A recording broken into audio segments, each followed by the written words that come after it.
നമസ്കാരം. നെടുമങ്ങാട് 1.5 വയസ്സുകാരൻ അർഷിദിന്റെ മരണത്തിന് പിന്നിൽ മനസാക്ഷിയെ മരവിപ്പിക്കുന്ന അതിക്രൂരമായ പീഡന വിവരങ്ങൾ പുറത്ത്.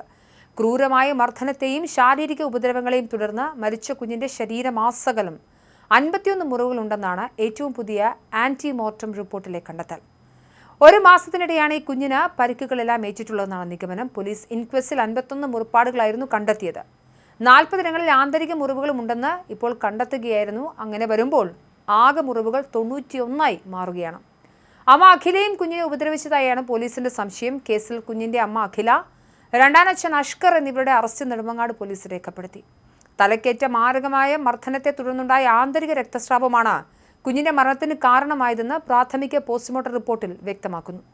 അഖിലയുടെ മൊഴികളിൽ പൊരുത്തക്കേടുണ്ടെന്നും കുഞ്ഞിനെ അഷ്കർ മർദ്ദിക്കുന്നത് അമ്മയ്ക്ക് അറിയാമെന്നും പോലീസ് പറയുന്നു. കുഞ്ഞിന്റെ കൈ ഒടിഞ്ഞത് വീഴ്ചയിലല്ലെന്നാണ് പോലീസ് നിഗമനം. കുഞ്ഞിന്റെ ശരീരത്തിൽ പലയിടത്തും പഴയ മുറിവുകളും എല്ലിനൊടിവുകളും കണ്ടെത്തിയിരുന്നു. ജനനേന്ദ്രിയത്തിലടക്കം പരിക്കേറ്റതായി പോലീസ് കണ്ടെത്തിയിട്ടുണ്ട്. ആന്തരിക അവയവങ്ങൾക്കേറ്റ ക്ഷതവും ക്രൂരമായ ശാരീരിക മർദ്ദനവും കുഞ്ഞിന്റെ മരണത്തിലേക്ക് നയിച്ചെന്നാണ് കണ്ടെത്തൽ.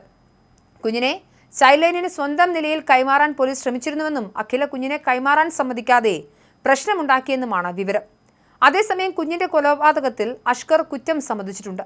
സംഭവ ദിവസം ചോറ് നൽകുന്നതിനിടെ കുഞ്ഞ് കരഞ്ഞുവെന്നും കരച്ചിൽ നിർത്താത്തതിനെ തുടർന്ന് തലയിൽ ശക്തമായി അടിച്ചെന്നുമാണ് ഇയാൾ പോലീസിനോട് പറഞ്ഞത്.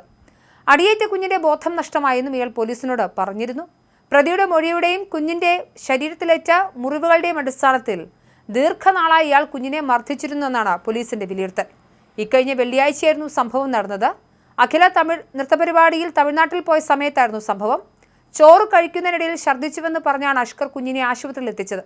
പിന്നീട് കുഞ്ഞ് മരിക്കുകയായിരുന്നു. വിശദമായ ചോദ്യം ചെയ്യലാണ് പ്രതി അഷ്കർ കുറ്റം സമ്മതിച്ചത്. കഴിഞ്ഞ വെള്ളിയാഴ്ചയാണ് നെടുമങ്ങാടിന് നടുക്കിയ സംഭവം ഉണ്ടാകുന്നത്. ഭക്ഷണം നൽകുന്നതിനിടെ തൊണ്ടയിൽ കുടുങ്ങി ഛർദ്ദിച്ചുവെന്ന് പറഞ്ഞാണ് അഷ്കർ കുഞ്ഞിനെ തിരുവനന്തപുരം SIT ആശുപത്രിയിൽ എത്തിക്കുന്നത്. തുടർന്ന് കുട്ടി മരണപ്പെടുകയായിരുന്നു. മരണത്തിന് പിന്നാലെ അഖിലയുടെയും കുഞ്ഞിന്റെയും കുടുംബാംഗങ്ങൾക്ക് സംശയം തോന്നുകയും അവർ പോലീസിൽ പരാതി നൽകുകയുമായിരുന്നു. തുടർന്ന് പോലീസ് നടത്തിയ ഇൻക്വസ്റ്റിലാണ് കുഞ്ഞിന്റെ ശരീരത്തിൽ മർദ്ദനമേറ്റ മാരകമായ പാടുകൾ കണ്ടെത്തിയത്. അഖില നൃത്തപരിപാടിക്കായി തമിഴ്നാട്ടിൽ പോയ സമയത്താണ് കുഞ്ഞ് ക്രൂരമായി കൊല ചെയ്യപ്പെടുന്നത്. സംഭവ ദിവസം ചോറ് നൽകുന്നതിനിടെ കുഞ്ഞ് കരഞ്ഞുവെന്നും കരച്ചിൽ നിർത്താത്തതിനെ തുടർന്ന് തലയിൽ ശക്തമായി അടിച്ചെന്നുമാണ് അഷ്കർ പോലീസിനോട് സമ്മതിച്ചത്. അടിയേറ്റ ഉടൻ തന്നെ കുഞ്ഞിന്റെ ബോധം നഷ്ടപ്പെട്ടിരുന്നു. കുഞ്ഞ് നേരിട്ടത് അതിക്രൂരമായ പീഡനങ്ങളാണെന്ന് വ്യക്തമാക്കുന്നതാണ് പുറത്തുവരുന്ന വിവരങ്ങൾ. കുഞ്ഞിന്റെ വയറ്റിലും തുടയിലും സിഗരറ്റ് കൊണ്ട് പലതവണ പൊള്ളിച്ചതിന്റെ പാടുകളുണ്ട്. കാൽവിരലുകളുടെ അടിഭാഗം മുഴുവനായി പൊള്ളി അടർന്ന നിലയിലാണ്. ജനനേന്ദ്രിയത്തിലടക്കം മാരകമായി പരിക്കേറ്റിട്ടുണ്ട്. മുൻപ് കുഞ്ഞിന്റെ 2 കൈകളും ഒടിഞ്ഞ നിലയിലുള്ള ദൃശ്യങ്ങൾ വാട്സപ്പ് സ്റ്റാറ്റസിൽ കണ്ടിരുന്നുവെന്നും വീണതാണെന്ന് പറഞ്ഞ് അഖില അന്ന് ഒഴിഞ്ഞു മാറുകയായിരുന്നുവെന്നും അഖിലയുടെ അമ്മ റീനയും വെളിപ്പെടുത്തുന്നുണ്ട്. സ്വന്തം കുഞ്ഞായി നോക്കാമെന്ന ഉറപ്പിലാണ് അഷ്കർ അഖിലയും കുഞ്ഞിനെയും ഒപ്പം താമസിപ്പിച്ചത്. എന്നാൽ അഖിലയുടെ സാന്നിധ്യത്തിലും അറിവോടെയുമാണ് കുഞ്ഞിനെ ഇയാൾ മാരകമായി മർദ്ദിച്ചിരുന്നത്.